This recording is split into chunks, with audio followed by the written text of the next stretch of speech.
Hey friends, welcome back. If you're new here, I'm Stephanie and this is Simply From Scratch. I know I've been gone for a little while and I apologize. We've had some health issues come up in the household that required me to focus on that and not this channel, but I am back. So I wanted to share with you guys real quick a video I created a couple months ago before the health issues hit on how to make freezer strawberry jam. And in this video, I am going to show you how I make a year's worth of jam, and then it lasts longer than a year typically, but we moved closer to some dear friends who absolutely love the strawberry jam, so I kind of made extra for us and for them, and of course I love to give it away as gifts. So let me show you that video.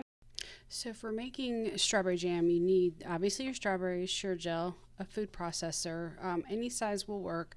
You're going to need bowls and measuring cups, and of course your sugar. So it's really super simple if you have never done it before. As you can see, I have quite a few strawberries. So my food processor is a 9 cup, and you just cut the tops off, throw the strawberries in, and you go ahead and puree them. Now, I personally like to leave in some chunks of the fresh strawberry. I just find that it's just a nice little treat when you go to put it on toast or a biscuit or whatever you do with the jam. So from here you'll just see that I'm just going to go ahead and get all these processed. Now each food processor is a little different, and so with this one I learned, because it was a brand new one at the time, that I put it a little too full, so I didn't quite get the chunks that I'm looking for. It thinned it out a little bit, but it doesn't matter. It tastes wonderful, so it really doesn't.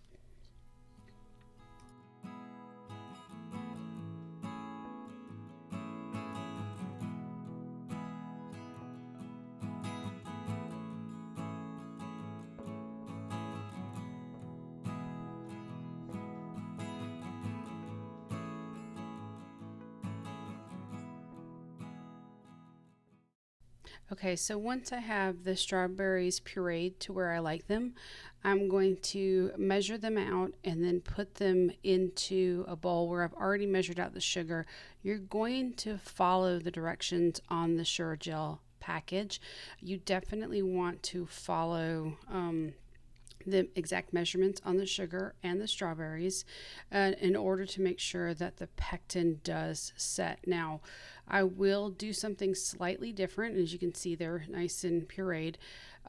When I mix the strawberries with the sugar, I believe the directions say to let it set about 20 minutes. I will sometimes let them go for an hour just because mixing it with the sugar develops the juices, and I feel like it gives me just a little bit more. I also feel like the flavor is so much better by just letting it kind of sit and marry together.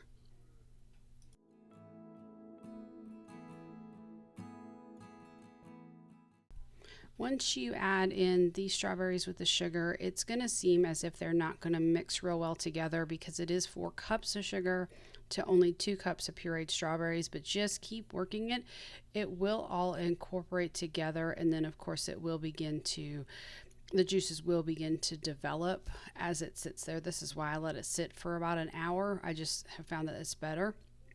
And then once it's set, you can just kind of see the consistency that it turns into. And you just set that aside. I usually cover it with a towel and then just let it sit. From here, I'm just going to process the rest of my strawberries that I have, because again, I am making a year's worth of freezer jam for ourselves and some friends of ours. This really will carry us for quite a long time, and sometimes I'll have it go longer than a year. It just really depends on how much of a kick we're in, but getting strawberries while they are in season is the ideal time to make this jam. You can do it when it's out of season. Of course, you will pay more money for the strawberries and it will still work, but fresh strawberries are the best. I would only recommend fresh and not doing frozen, which is why when it comes time to making this, I try to do a year's worth. So as you can see, this is what it all looks like when they've all been processed. I have all my different bowls out. From here, I'm just going to mix in the Sure-Jell into the water. Again, follow the directions. you are going to go ahead and get that set up. It's going to, once it starts boiling, boil it for a minute, and then you're going to go ahead and add it into the strawberry.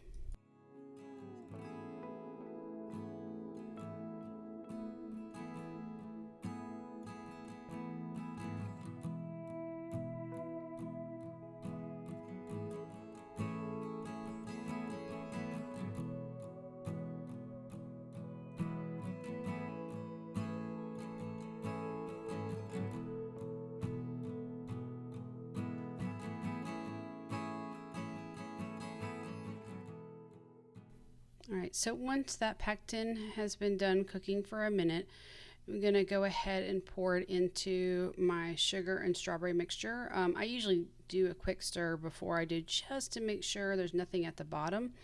And then I have this 8-cup measuring cup that I like because it does have a spout on it. So I tend to, while I have all the other sauces sitting, I tend to use this one as I move the batches around. So you just mix in the pectin and give it a really good stir for a minute or two. You will begin to feel that the sugar is dissolved if you touch it. And then from there, you're just going to go ahead, once you've stirred it up, and start pouring it into your mason jars.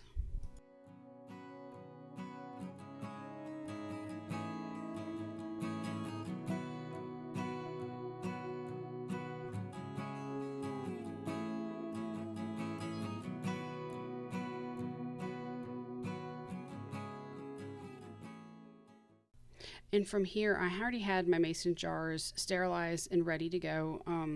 As you can see, I'm still just mixing it to make sure that it's good. I have left some chunks in there. And just fill your mason jars to the top, just below the rim, I should say, not to the very tippy top, but just below the rim.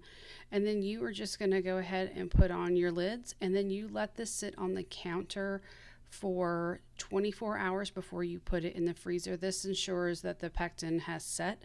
Very rarely have I ever had an issue with the pectin not setting. Occasionally it'll happen, but not very often. Now these are pint jars. I find that this is best for giving to our friends and what works for us, but you can do these in any size. I have actually done an entire batch and filled a quart-sized jar with it, but then also I have done it in just half pints as well. So you can just see the process of me continuing with each batch, and I think I had 6 bowls on the counter.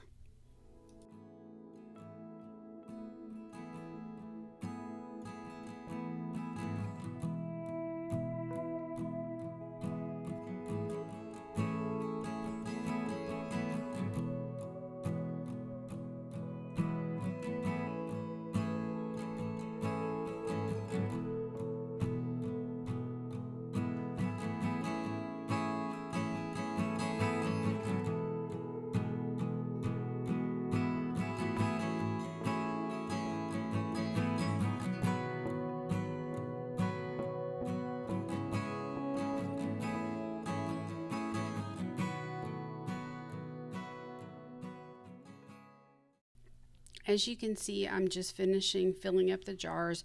There are times that as I pour out one batch, it doesn't completely fill the third pint jar. So I just leave it, and then I come in with the next one and just top it off. It doesn't make any difference to the taste. The texture doesn't really impact at all. It just fills the jars full. And occasionally I'll just have enough where I have just a half a jar left. And then that's all I have, and that's the one that after sitting on the counter for 24 hours, I will go ahead and stick in our fridge right away for us to enjoy the next day.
Thank you guys for joining me today. As you can see, I got 17 pints of strawberry jam, which will be plenty for our entire year. So thanks again, and if you haven't subscribed, go ahead and hit that subscribe button, hit the like button, and thank you so much.